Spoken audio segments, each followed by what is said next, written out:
Inteligencia dental. El líder indiscutible y absoluto en educación dental a distancia en idioma castellano. Le da la más cordial bienvenida a esta conferencia grabada. Gracias a nuestros patrocinadores oficiales.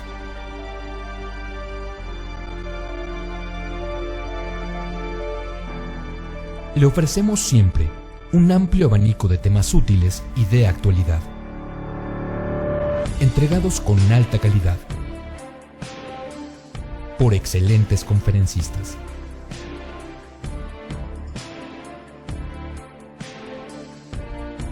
Es un placer recibirle en nuestras conferencias Webex en vivo por Internet, con sesión de preguntas y respuestas, o en nuestras conferencias grabadas disponibles en nuestro canal de YouTube.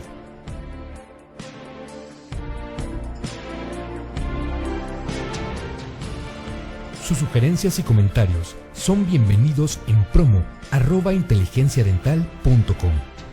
Por último, le invitamos a visitar nuestro website, en donde encontrará toda la información disponible: www.inteligenciadental.com. Que disfrute esta conferencia.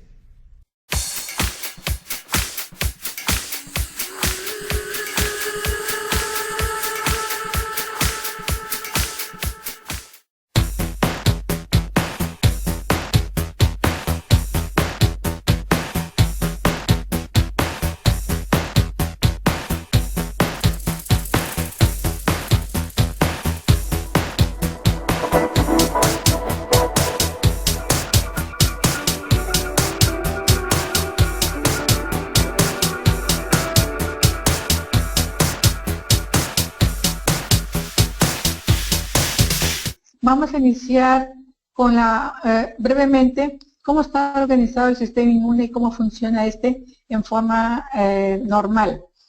El sistema inmune está formado tanto por órganos, por células, por moléculas y varios tejidos en los cuales está distribuidos en toda la economía.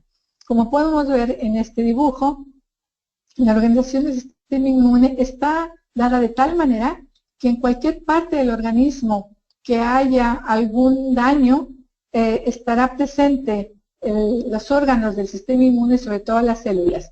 Los órganos más importantes del sistema inmune están divididos en órganos primarios y órganos secundarios, y vamos a verlos a continuación. Bueno, ¿cuáles son también el origen de las células del sistema inmune?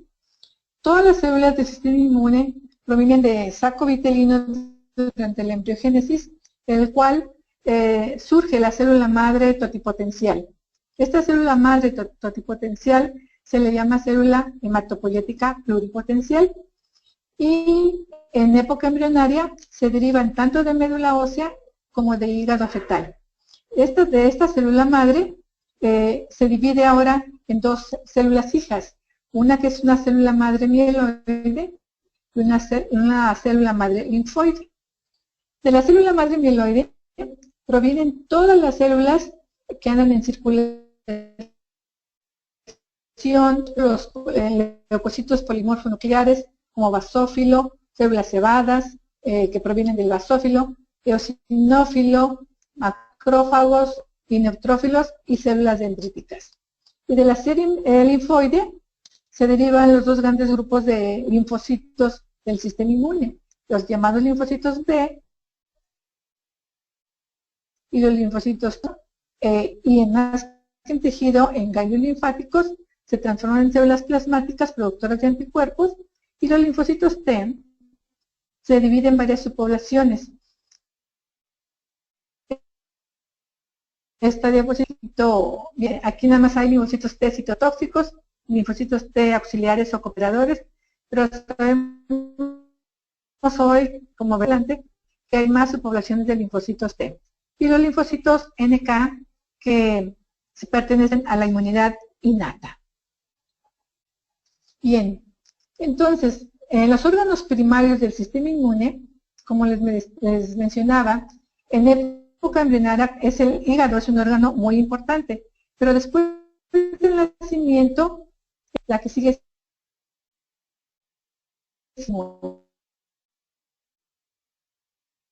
En esta médula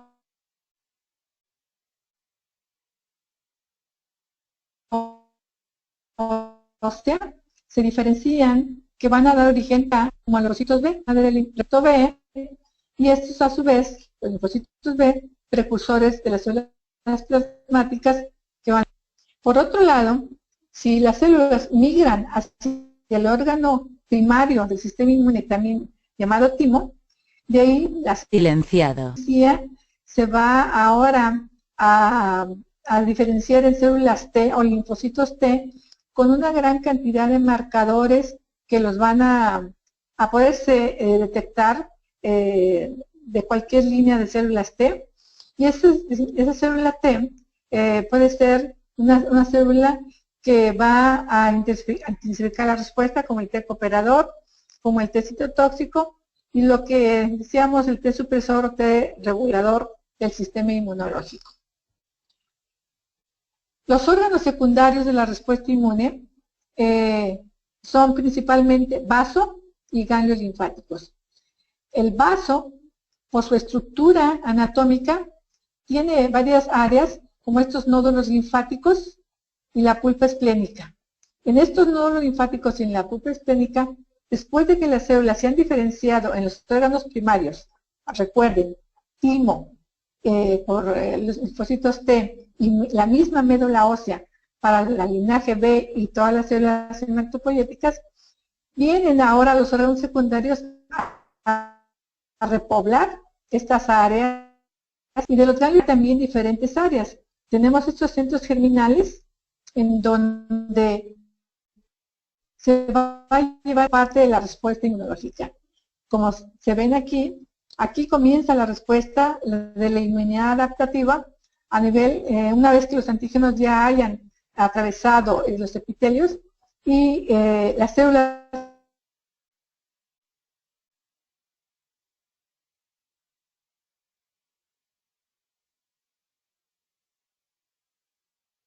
presentadoras de podemos dividirla en dos, la respuesta inmune innata y la respuesta inmune específica o adquirida.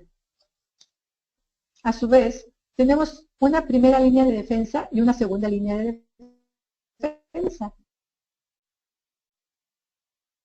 La primera línea de defensa, secreciones y aún la flora microbiana normal, tanto de la piel como de la boca o del sistema gastrointestinal.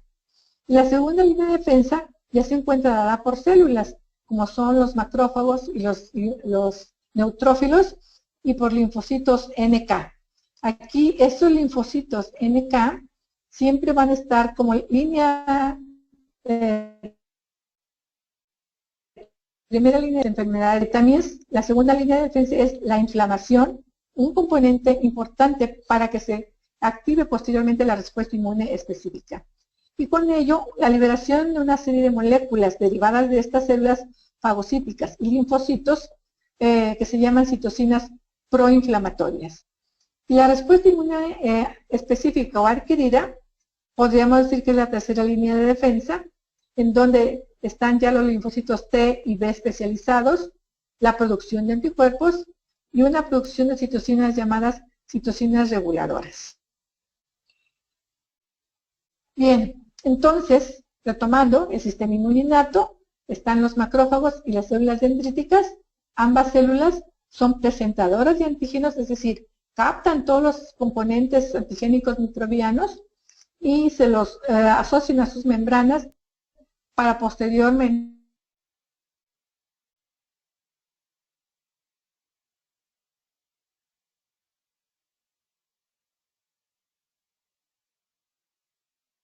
silenciado. Las principales son la fagocitosis, matar a microorganismos, presentar antígenos.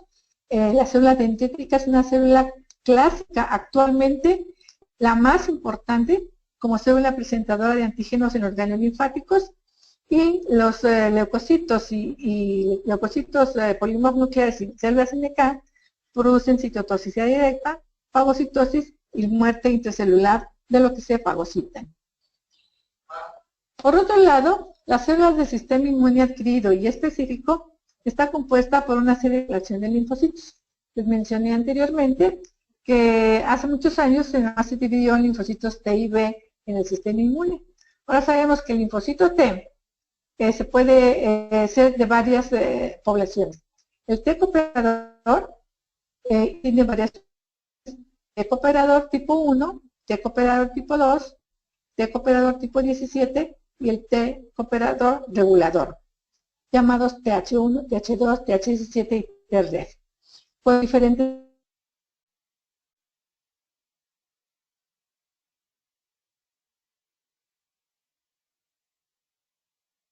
y su composición de inflamación, clase de muy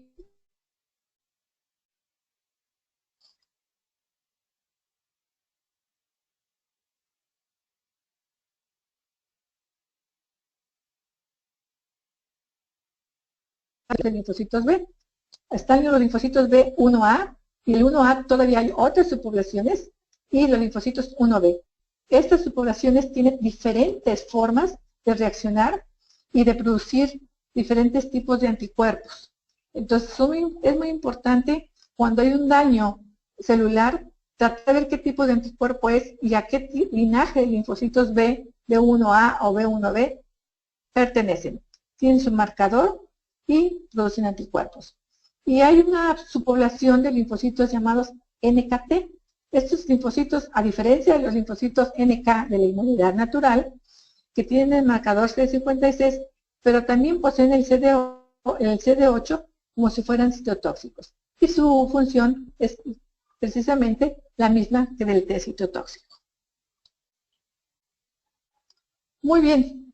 Retomando entonces, en suma, los componentes del sistema inmune están dados por células, leucocitos polimorfonucleares, por linfocitos B, linfocitos T, linfocitos NK, macrófagos, monocitos, células dendríticas, que son las células presentadoras de antígeno, y por otras células como los mastocitos en tejidos, que es una célula que actualmente está recobrando mucha importancia, porque no nada más ser una célula que produce aminas vasoactivas para producir inflamación, tiene otras funciones incluso reguladoras del sistema inmune, plaquetas y eritrocitos. Todo esto va a los tejidos, principalmente al sistema linfático, para que se pueda activar el sistema inmune. Recuerden, los órganos primarios, médula ósea, timo, secundarios, vaso y ganglios linfáticos, y otros tejidos llenos de ganglios linfáticos, como placas de Peyer, etc. Y las más importantes del componente del sistema inmune son el sistema complemento, las citocinas, moléculas de adhesión para que haya un buen proceso inflamatorio y los anticuerpos. ¿Por qué es importante la respuesta inmune innata y la inflamación como una respuesta al estímulo antigénico? Es muy importante porque una vez que la inflamación se lleva a cabo, se va a poder llevar a cabo la activación del sistema inmune. La inflamación puede ser local o sistémica, ya lo saben, la local, ustedes lo ven mucho en odontología, es dolor, calor, es edema o tumor y a veces alteración de la función. Y puede ser producido por una serie de sustancias, desde derivados del ácido araquidónico, como son las prostaglandinas, y la histamina y la serotonina, la bradicina, derivados de las células cebadas o de los mastocitos, aminas vasoactivas, factores del complemento como C3A, C5A, y las citocinas inflamatorias o proinflamatorias producidas por las células de la inmunidad innata y algunos linfocitos T. Y la inflamación sistémica, bueno, tiene ciertos signos y síntomas como fiebre, astenia, dinamia, pérdida de peso. Todas estas moléculas, el resultado final es la vasodilatación y la inflamación, y dependiendo de dónde se lleve a cabo, va a ser si se puede restaurar el tejido o no. Aquí vemos un ejemplo de cómo se lleva a cabo la inflamación. Los leucocitos normalmente van viajando en el centro del vaso sanguíneo y los eritrocitos en la periferia. Cuando hay un estímulo antigénico, en este caso tenemos unas bacterias, esta relación se invierte y entonces viene una serie de pasos que sufren los neutrófilos para poder salir al proceso inflamatorio. Hay moléculas llamadas selectinas de adhesinas, hay un rolling o un rodaje de las células para pegarse a las selectinas con las integrinas, porque esto es lo que le va a permitir la adhesión y luego la salida al compartimento extravascular a través de la diaperesis. Esto sucede porque durante la infección se están liberando componentes del complemento, como ya vimos, algunas quimiosinas, histamina, prostaglandinas y leucotrienos. Esto hace entonces que este vaso sanguíneo se vasodilate y se produzca todo este fenómeno. Viene después de la diaperesis, la quimiotaxis, el reconocimiento de lo que se tiene que fagocitar, la fagocitosis y por ende después la digestión y muerte intracelular para eliminar el foco de infección. Sin embargo, los antígenos no solamente son infecciosos, sino que pueden provenir de elementos no infecciosos. Infecciosos, pues los más importantes desde el punto de vista odontológico son las bacterias, porque forman parte de la placa dentobacteriana. Y de los no infecciosos tenemos alimentos, pólenes, medicamentos, antígenos tumorales, antígenos de trasplante, inclusive materiales de obturación. Como decía yo, una vez que se lleva a cabo el fenómeno inflamatorio y las células que migran aquí son células tipo macrófago o célula dendrítica, como ya se ve aquí en este tejido, a través del reconocimiento del patógeno por unos patrones de reconocimiento molecular de patógenos, esta célula internaliza a los antígenos y viaja y entra por el vaso aferente del nódulo linfático hacia el ganglio linfático, en donde en toda la parte central de los centros germinales del ganglio linfático se va a llevar a cabo la activación por esta célula presentadora de antígenos, que es la célula dendrítica, a las células T o bien a las células B, que van a dar la respuesta inmune adquirida. Una vez que esto sucede, salen las células ya activadas y regresan ahora sí al sitio del proceso inflamatorio para ayudar a recuperar o a matar los agentes infecciosos y recuperar la estabilidad en el tejido.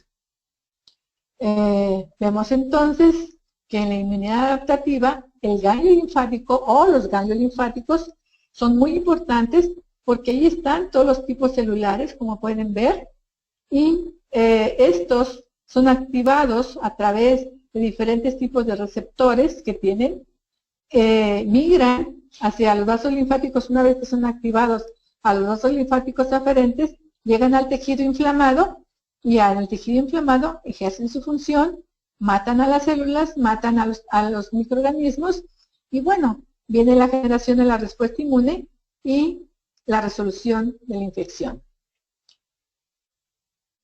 Entonces, decimos que el sistema inmune apareció durante la evolución de las especies para mantener la integridad biológica del individuo. Y es nuestro principal mecanismo de defensa. Y está formado, ya decíamos, por células especializadas, por moléculas como citocinas y por toda una cantidad de ganglios linfáticos y nódulos linfáticos que están en toda la economía. Así que si el estímulo es en la boca, pues los ganglios linfáticos que rodean la boca van a ser los más involucrados en formar la respuesta inmune adquirida. Sin embargo, esta respuesta inmune no solamente es protectora y resuelve la infección, sino también puede causar daño a nuestros propios tejidos, a nuestros propios órganos. Este daño se llaman inmunopatologías.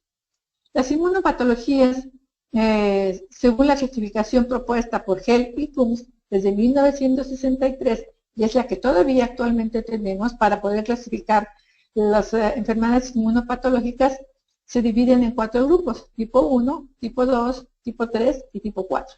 La 1 es modulada por un anticuerpo IgE que es el anticuerpo encargado de las alergias, se unen a los basófilos que producen mediadores solubles, que son la liberación de aminas vasoactivas, a través de su interacción con los alergenos. Los alergenos son principalmente proteínas solubles o moléculas de bajo peso molecular, pueden ser medicamentos, pueden ser algunos componentes, a veces de materiales de obturación, agentes químicos que tienen bajo peso molecular y que inducen la producción de IgE. Entonces, en este grupo se están las alergias desde una rinitis hasta un choque anafiláctico. En el tipo 2 es la que está dada por anticuerpos IgM, se activa complemento, donde entonces hay una citotoxicidad dependiente de anticuerpos, y los antígenos que inducen este tipo de respuesta son antígenos de los tejidos o de las células, forman parte de la célula a la cual van a atacar los anticuerpos más complemento para causar daño o lisis celular o lisis de un órgano. En este tipo 2 están todas las enfermedades isoinmunes, como por ejemplo la histocompatibilidad hematológica o la eritroblastosis fetal o las enfermedades autoinmunes, en donde los antígenos forman parte del propio tejido. La de tipo 3 es una inmunopatología que está dada por complejos inmunes insolubles porque se depositan en vasos sanguíneos. Son complejos antígeno-anticuerpo, en donde los anticuerpos pueden ser de la clase IgG más antígeno, y al formarse estos complejos se depositan en vasos sanguíneos, sobre todo de pequeño calibre, donde se activa el complemento y se reclutan células inflamatorias en el vaso sanguíneo, y es lo que también se llama vasculitis.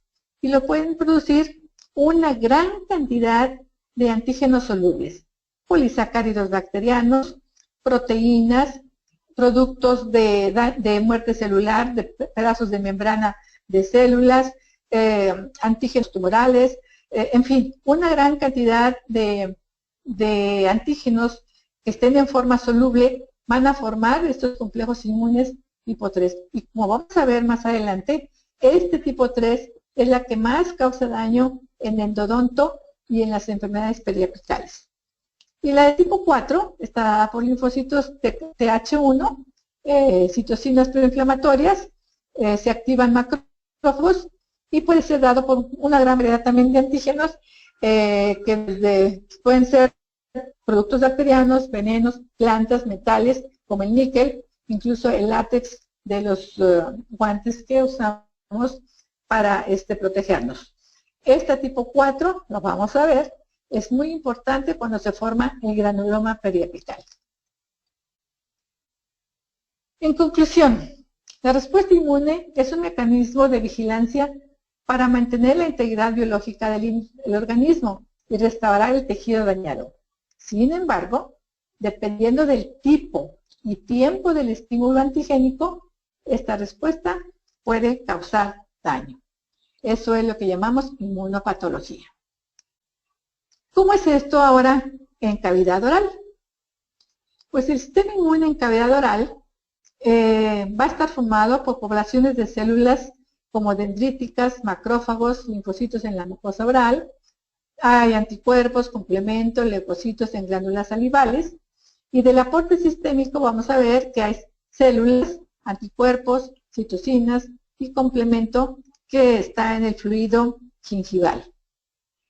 Los principales dominios inmunológicos de la boca provienen de las glándulas salivales, que es el dominio local, todas las glándulas salivales, y el dominio sistémico, que es el dominio gingival.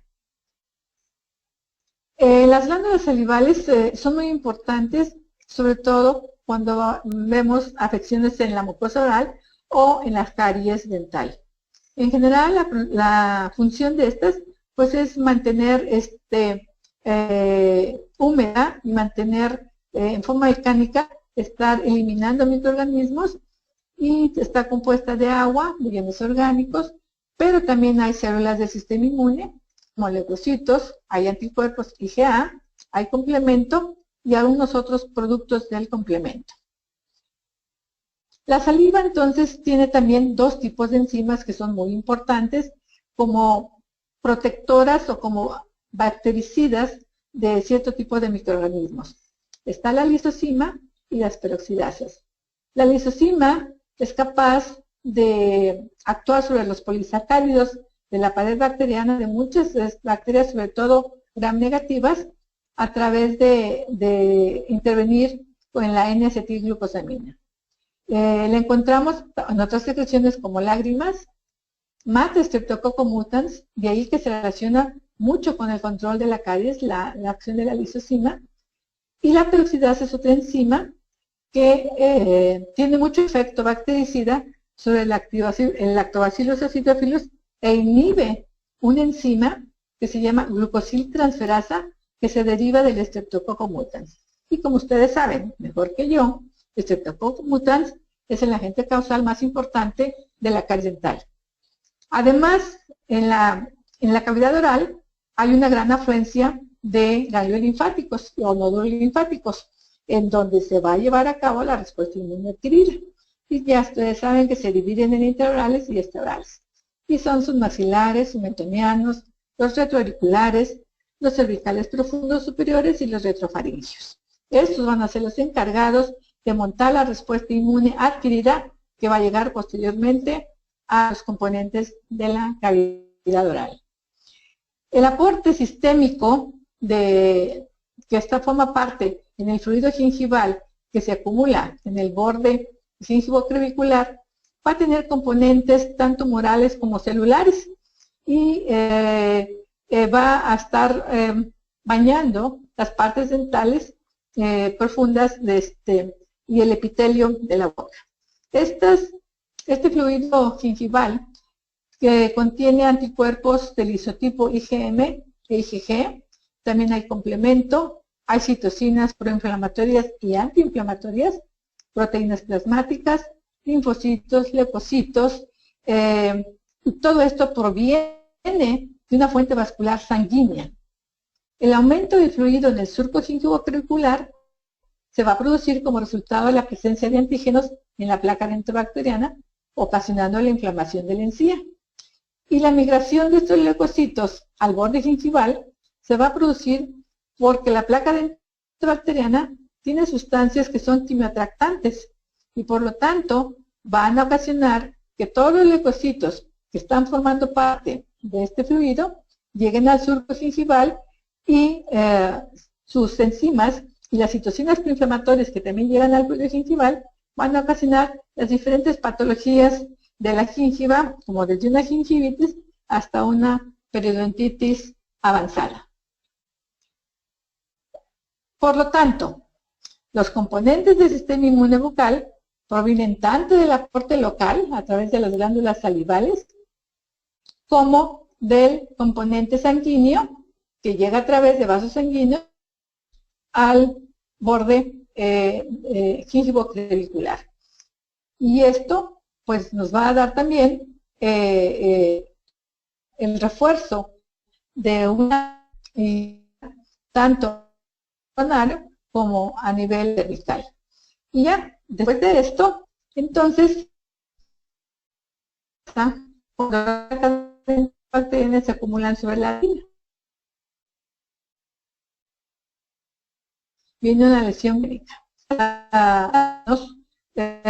Vienen de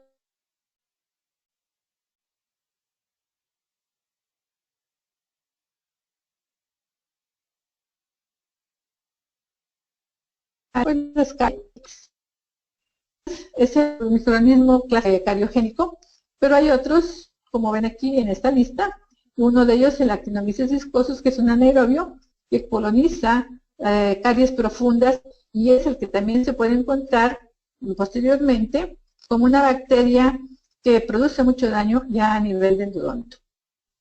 Y el Streptococcus mutans produce la glucosiltransferasa que hace que la glucosa que entra se formen polímeros de glucosa como una dextrana y eso es una película que sirve mucho para la colonización, que forman parte de la placa dentobacteriana. ¿Cuál es el papel de los anticuerpos en estas caries? Sabemos que el anticuerpo de saliva, el anticuerpo secretorio IgA, protege en caries coronarias y en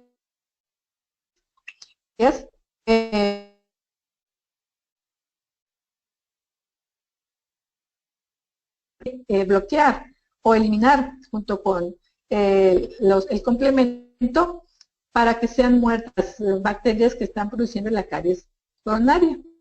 Y los anticuerpos IgM e IgG que llegan al fluido gingival protege principalmente de caries cervicales, caries interproximal, caries en la raíz. Funcionan estos anticuerpos en las caries, la adherencia de las bacterias,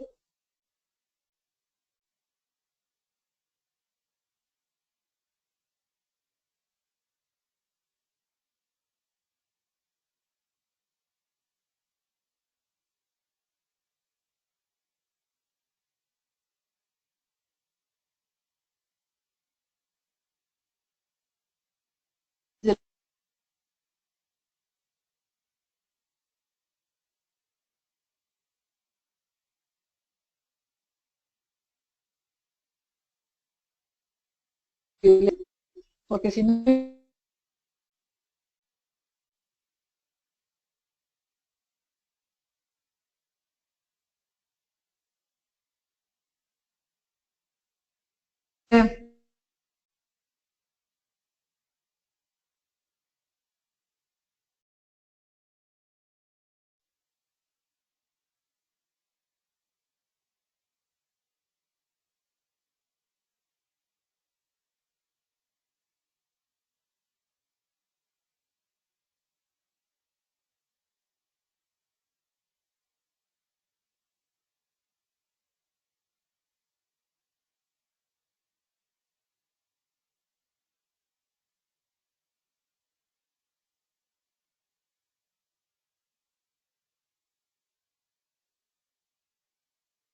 producir más anticuerpos IgA y por lo tanto va a inhibir la función de esta enzima y va a evitar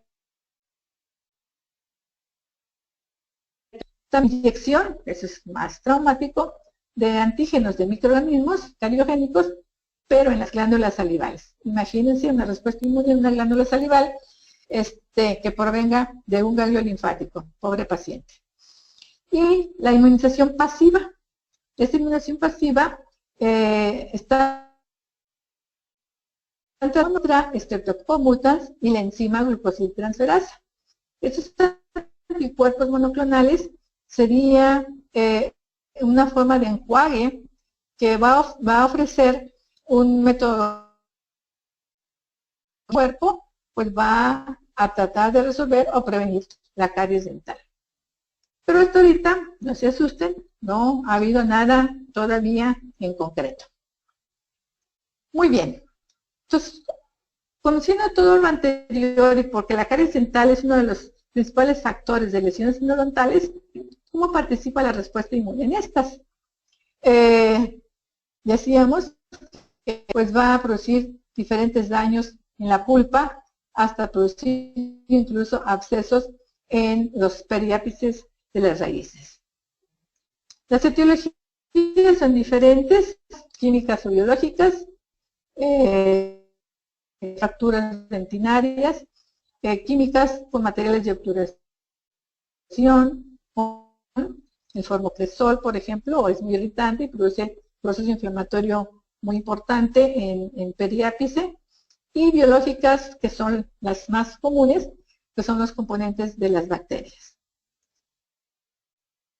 Entonces, se puede inflamar por exposición directa de la pulpa, por túbulos dentinarios expuestos, por los conductos laterales que pueda tener el diente, o bien, fíjense qué curioso, por el foramen apical.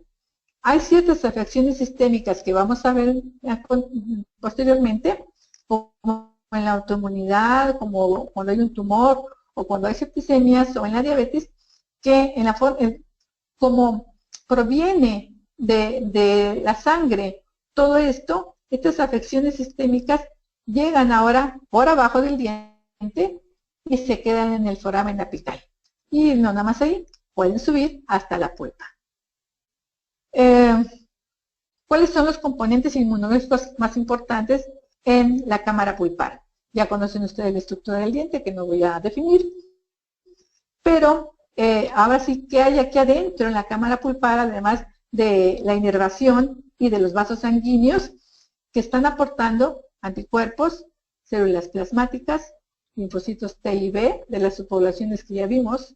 Están los mastocitos en el tejido o células cebadas, van a llegar factores del complemento y una gran cantidad de proteínas plasmáticas que están en circulación en estos vasos sanguíneos del endodonto. Los cambios patológicos va a ser el resultado de la reacción inmunitaria. Cuando ya surge una caries abierta que va hacia la cámara pulpar, pues empieza el proceso inflamatorio. Y el resultado de esta reacción inmunitaria puede ser la reparación del daño o bien exacerbar el mismo. ¿De qué va acá a depender? ¿De que se repare o que se exacerbe? Pues de la causa de la lesión, el tipo de agente que lo está produciendo, la cantidad y variedad de antígenos presentes y sobre todo la duración del estímulo. Entre más tiempo esté el estímulo, obviamente, más proceso inflamatorio y más daño endodontal va a haber.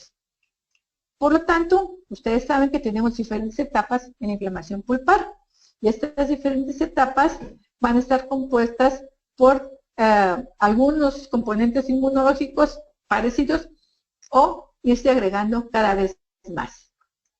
En la pulpitis aguda, el estímulo antigénico que inicia la reacción inflamatoria produce liberación de citocinas proinflamatorias.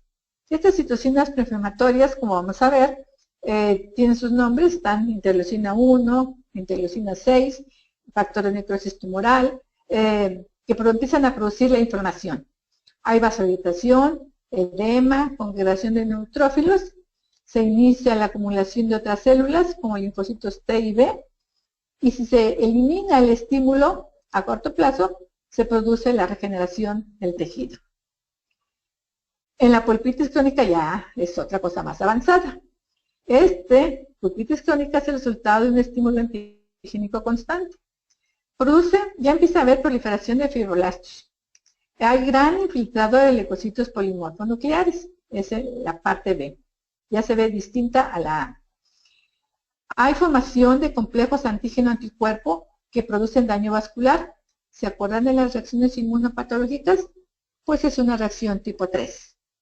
Y además se acumulan macrófagos que siguen liberando citocinas proinflamatorias, como les mencioné, interleucina 1, 6, la interleucina 8 que es quimiotratante, ya sé que lleguen más polimorfonucleares al sitio de la pulpa inflamada, el factor de necrosis tumoral, y IL-13 que es altamente proinflamatoria, lo mismo que es IL-17.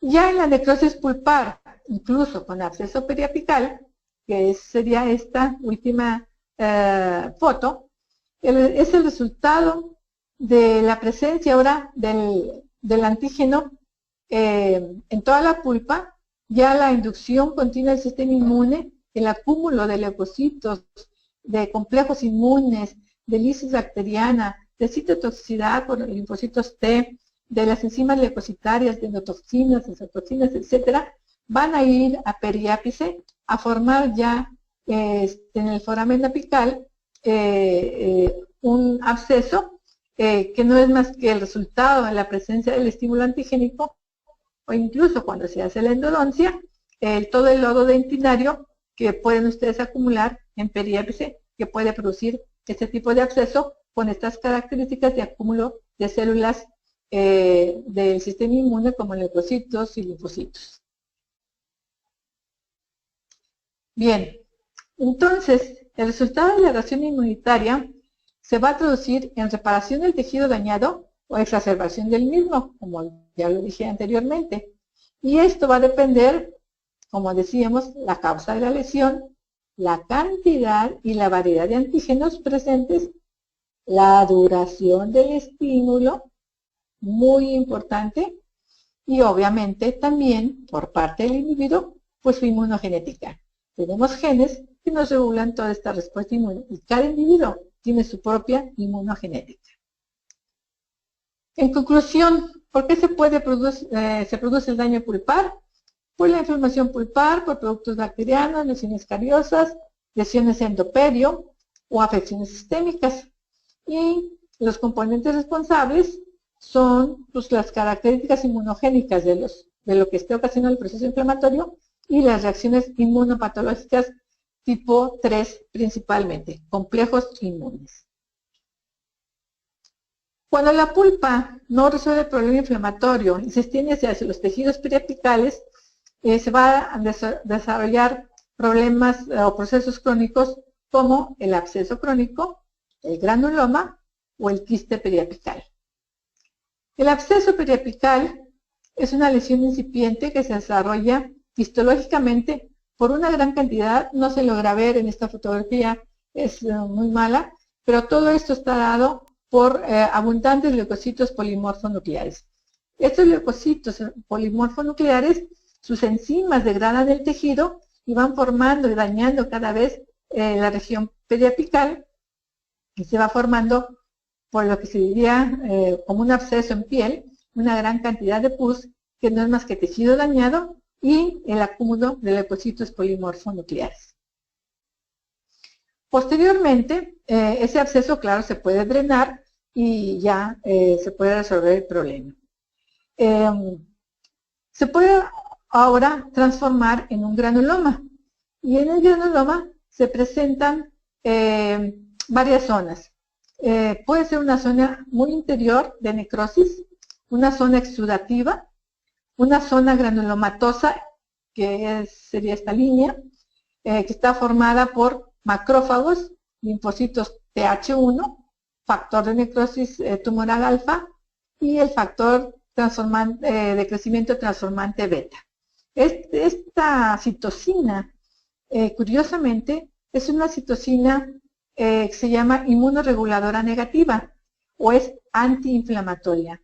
Entonces, en un proceso o en un intento del propio tejido de tratar de que no se forme el granuloma y se resuelva el proceso inflamatorio, pues se está produciendo TGF-beta. Hay artículos que están ahorita estudiando que entre menor sea el daño del granuloma, es que hay más TGF-beta. Y entre mayor sea el granuloma, la formación de tejido, fibrosis y todo, hay mayor cantidad de factor de necrosis tumoral alfa. Este factor es el responsable, prácticamente esta citocina, de formar el granuloma. Y esta reacción de tipo granuloma es una reacción típica de la lesión inmunopatológica llamada reacción tipo 4. ¿Se acuerdan que está dada por linfocitos TH1 y por macrófagos? Y claro, y citocinas, pues es una tipo 4 la que tenemos aquí en el granuloma. Por otro lado, si ese granuloma persiste, se puede formar un quiste periapical, donde ya hay un gran infiltrado de fibroblastos, de células plasmáticas, en las paredes del quiste. Estas paredes del quiste hay concentraciones elevadas, se han visto que hay anticuerpos IgG, IgM, e incluso IgA adentro del quiste. Y el quiste va poco a poco también formando o se están liberando prostaglandinas y otras sustancias que ya pueden ir actuando sobre la inserción en el hueso y empezar a tener reabsorción ósea junto con el quiste. En fin, concluyendo, en todos estos procesos endodontales participan citocinas, interleucina 1, 6, 8, TNF-alfa, que son las citocinas proinflamatorias, que producen quimiotaxis de leucocitos polimorfonucleares y están principalmente implicadas en la pulpitis aguda y en la crónica. La interleucina 1 y las prostaglandinas y los factores de necrosis tumoral alfa y beta se encuentran en lesiones apicales en forma muy abundante. Y en lesiones apicales, tanto agudas como crónicas. Y empiezan a producir reabsorción ósea o inhiben la síntesis de la colágena. Se sabe que prostaglandinas y L1 activan a los osteoclastos, que es lo que va a empezar a producir la reabsorción ósea en el caso ya del granuloma o del quiste periapical. También está involucrada, decíamos aquí en estas lesiones endodontales, la respuesta inmune celular, en donde el mayor número de linfocitos B y células plasmáticas y leucocitos se encuentran en la pulpitis aguda. Recuerden, este proceso inflamatorio inicial a base de algunos anticuerpos y de polimorfos nucleares puede ser reversible. El proceso inflamatorio no es todavía tan extendido ni es crónico como para no poder resolverse el problema desde el punto de vista inmunológico. Al quitar, obviamente, el antígeno, restaurar el tejido. En las lesiones crónicas, las pulpitis crónicas, aparte de esto, hay un mayor número de linfocitos TCD8, T citotóxicos, que empiezan a producir citotoxicidad en el tejido pulpar. Las células NK, los linfocitos T, también han sido encontrados en lesiones periapicales. Y los macrófagos, linfocitos TH1, y este factor de necrosis tumoral alfa, que decimos que es el causante de que se forme el granuloma, no nada más en periápice, en cualquier parte de la economía, cuando hay un proceso infeccioso, por ejemplo, en mi campo, que es la tuberculosis, todos los nódulos o todos los granulomas de Mycobacterium tuberculosis en pulmón están dados porque hay gran cantidad de factor de necrosis tumoral. Y claro, el periápice no iba a ser la excepción. Y esto está formado, si se hace un estudio o un corte histopatológico, vamos a ver el acúmulo de células mononucleares, macrófagos, linfocitos que forman parte del granuloma. Y la respuesta inmunohumoral, entonces, estos linfocitos B y las inmunoglobulinas que sintetizan, principalmente van a formar complejos inmunes que producen vasculitis y daño tisular. Recuerden, esta es una tipo 3, una inmunopatología tipo 3. Entonces, los anticuerpos, en su intento de tratar de eliminar a los microorganismos o los agentes causales que están produciéndose en la inflamación pulpar, a veces opsonizan a estas bacterias que se encuentran ya en la pulpa y estas pueden ser fagocitadas. Pero muchos de estos microorganismos que están siendo dañados sueltan antígenos y entonces se producen estos complejos inmunes que van a producir la vasculitis y van a producir un daño tisular muy importante, donde estos cambios patogénicos en estas lesiones endodontales y periapicales son muy importantes y por lo tanto este proceso inflamatorio cada vez mayor y con más problemas vasculares, aquí se forman trombos y luego deja de haber una circulación sanguínea normal, eso conduce a la necrosis pulpar, pues entonces este papel de las inmunoglobulinas que forman estos complejos o esta lesión tipo 3 es muy importante en este tipo de lesiones ya de necrosis endodontal, pulpar y en las lesiones periapicales.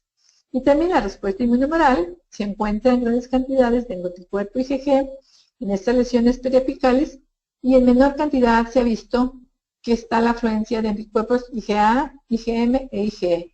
Esta lesión periapical, entonces el anticuerpo, aparte de que están los otros elementos inmunológicos, el anticuerpo IgG es el más importante en la lesión periapical.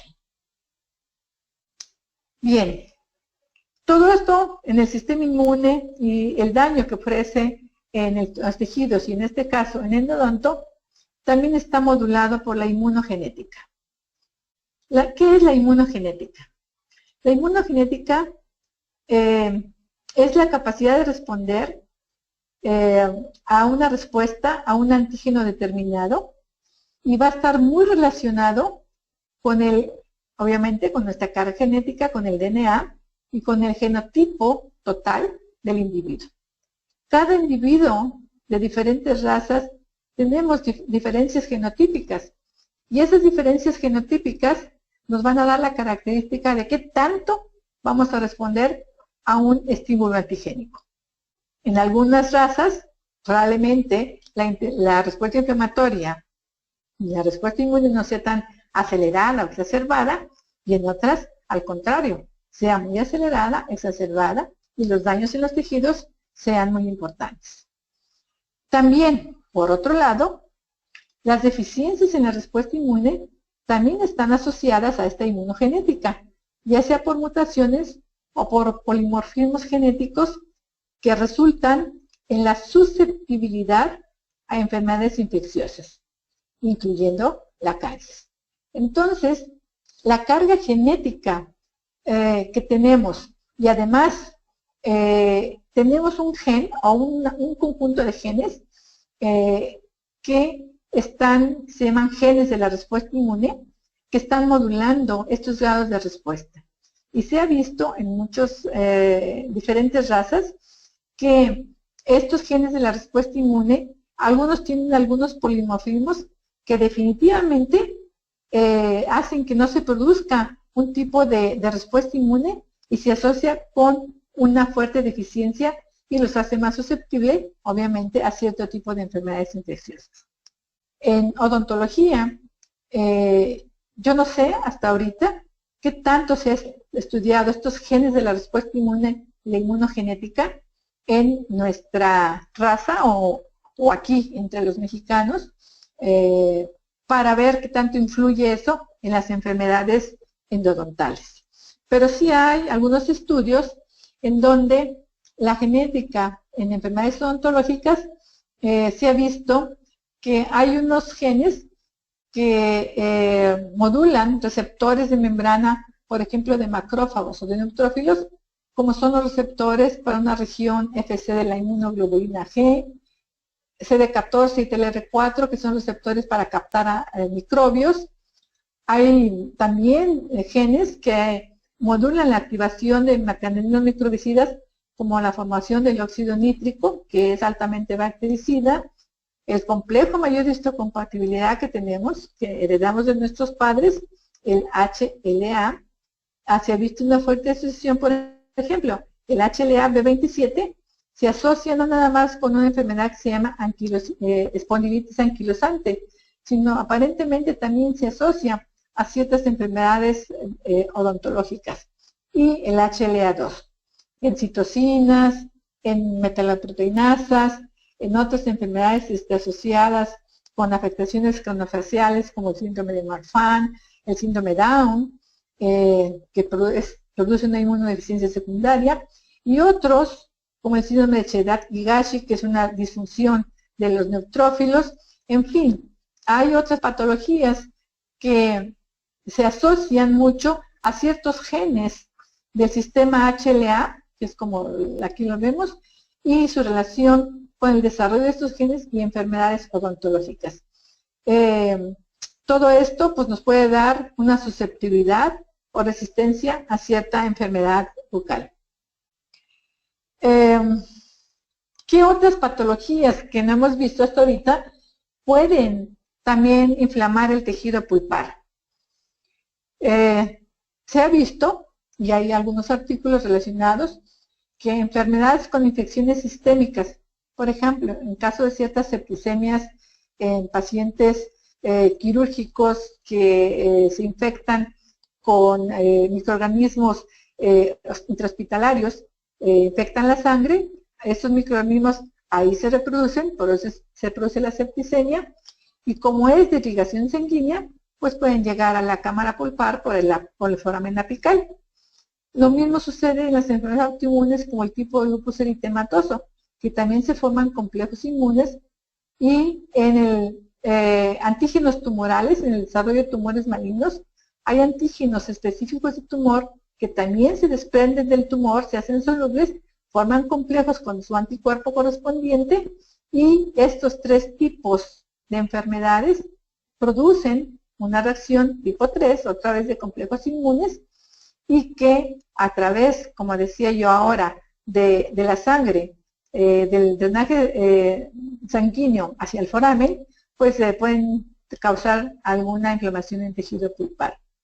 También se sabe que en la diabetes, los pacientes diabéticos, sobre todo tipo 2, que no pueden metabolizar la glucosa igual que los de tipo 1 por falta de insulina, pero en la diabetes tipo 2 se ha ya publicado que al no poder hacer una degradación de la glucosa, esta glucosa se pega a las inmunoglobulinas, a IgG, a IgA, y entonces estas inmunoglobulinas glicosiladas son no funcionales. Y si empieza una lesión pulpar por una caries inicial, pues aunque haya anticuerpos ahí para tratar de hacer su función de opsonizar para que sean fagocitados los microorganismos cariogénicos, pues no van a funcionar. Hay nefropatías en donde hay una deficiencia proteica. Todos los elementos del sistema inmune son proteínas, citocinas, inmunoglobulinas, todas son proteínas. Y si hay una deficiencia proteica, va a haber una deficiencia tanto de citocinas proinflamatorias, antiinflamatorias, como de inmunoglobulinas. En la gota son complejos inmunes que se forman sobre todo en la sinovia de las articulaciones. Sin embargo, también, para variar, estos complejos inmunes pueden pasar a circulación y poder llegar de alguna manera, a lo mejor, al foramen apical y el complejo inmune dañar la pulpa. Y por último, tenemos la inmunosenescencia, que es la disminución de la respuesta inmune por la edad. Ustedes saben que por la edad también ya la pulpa sufre cambios, como todo organismo. Se va muriendo gran parte del tejido pulpar, pero también se van muriendo las células del sistema inmune. Y si hay un estímulo antigénico en un momento dado, pues no, la respuesta inmune protectora para ese estímulo antigénico no va a ser la adecuada. Entonces también en la inmunosenescencia pudiera ser una patología que ayude a la inflamación pulpar inicial. Ok, todo esto está muy bien, pero una cosa que sí les quiero también comentar aparte, y que ya hay varios estudios al respecto, es qué efecto tiene el estrés sobre el sistema inmune. ¿Por qué? Porque en esta vida actual, en donde todo el mundo, pues, tenemos que casi hacer el doble para poder subsistir, trabajar más, estudiar más, ver más pacientes, tener a veces muchos compromisos a los cuales a veces no se puede cumplir, tener que leer mucho, tener que educarnos, tomar diplomados, tomar una serie de materias, pues nos puede provocar estrés. ¿Qué efecto tiene el estrés sobre el sistema inmune? Bueno, hay 2 tipos de estrés, el estrés emocional y el estrés físico.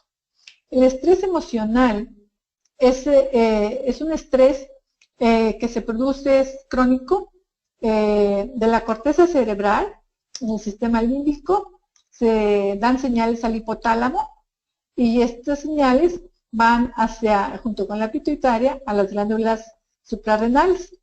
De la corteza de las glándulas adrenales se va a producir los glucocorticoides, entre ellos el cortisol. Y el cortisol tiene la facultad de suprimir el sistema inmunológico. Por otro lado, el estrés físico, que es un estrés agudo, es más autosómico, también va hacia la médula de las glándulas suprarrenales, produce catecolaminas, entre ellas la adrenalina, que también, y la noradrenalina, que también suprime el sistema inmunológico. Pero fíjense, qué curioso. Se suprime el sistema inmunológico contra las infecciones.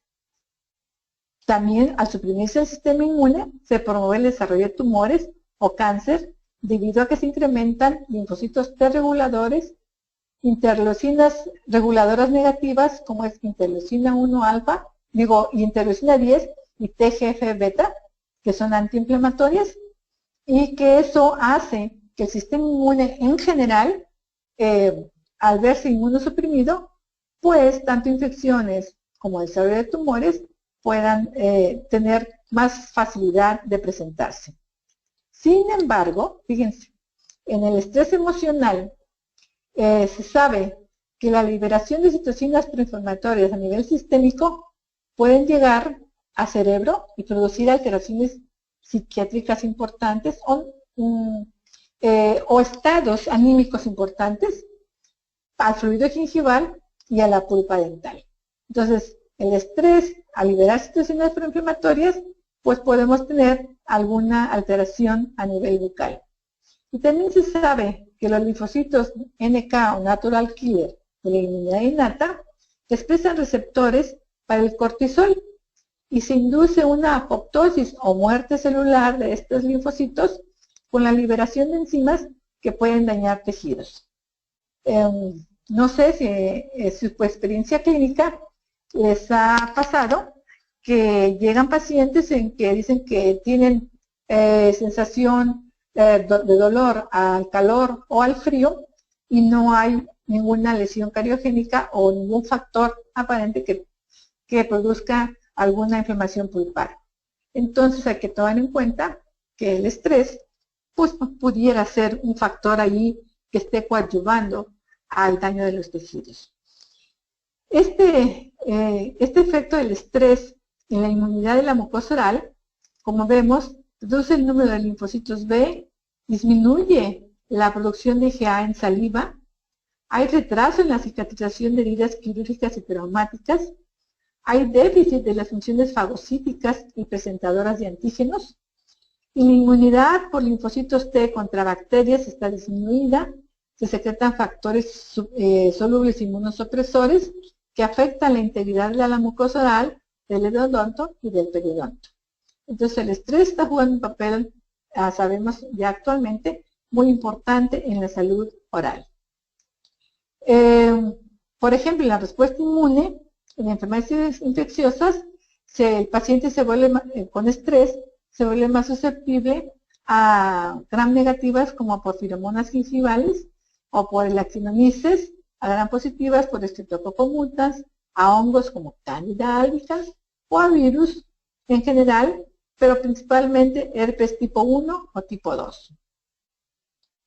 El estrés físico, que es el estrés agudo o el estrés del momento, pues se puede producir en la actualidad, o al menos aquí en México, muy fácilmente. Fíjense, ¿qué les pasaría si les pasa esto? Pobre gatito, tiene un estrés físico agudo. ¿Y qué le está pasando a este gatito en su sistema inmune? Pues está incrementando las catecolaminas, la viabilidad de los linfocitos T y B se ve afectada, hay aceleración del catabolismo de anticuerpos y reactivación de infecciones latentes tipo herpes. Entonces, pues imagínense, pobre gatito. ¿Qué hay que hacer para prevenir las alteraciones inmunológicas por estrés y mantener nuestra salud bucal? Y esto ya es algo que digo para terminar. Pues hay que pasearse con los amigos,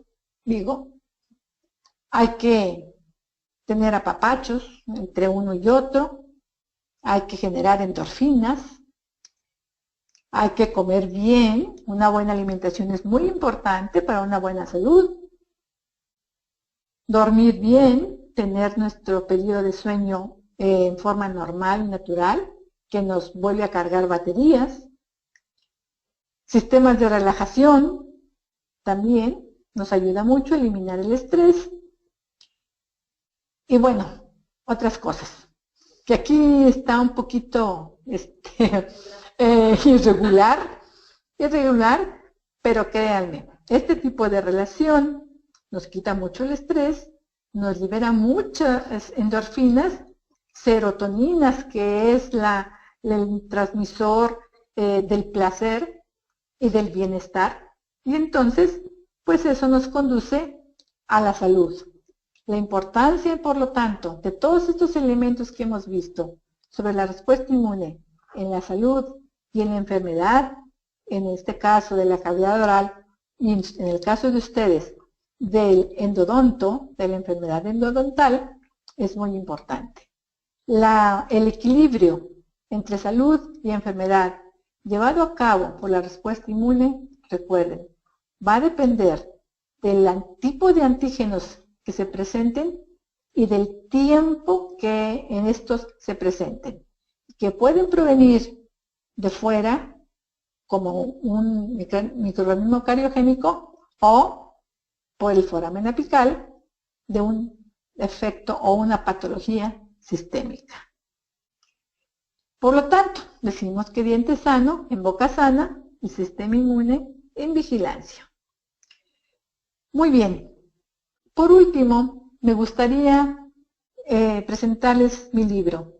Este es el libro que yo escribí dedicado a los odontólogos, principalmente a los periodoncistas, pero obviamente trae de todo y ahora pues, se los dedico a ustedes también, los endodoncistas.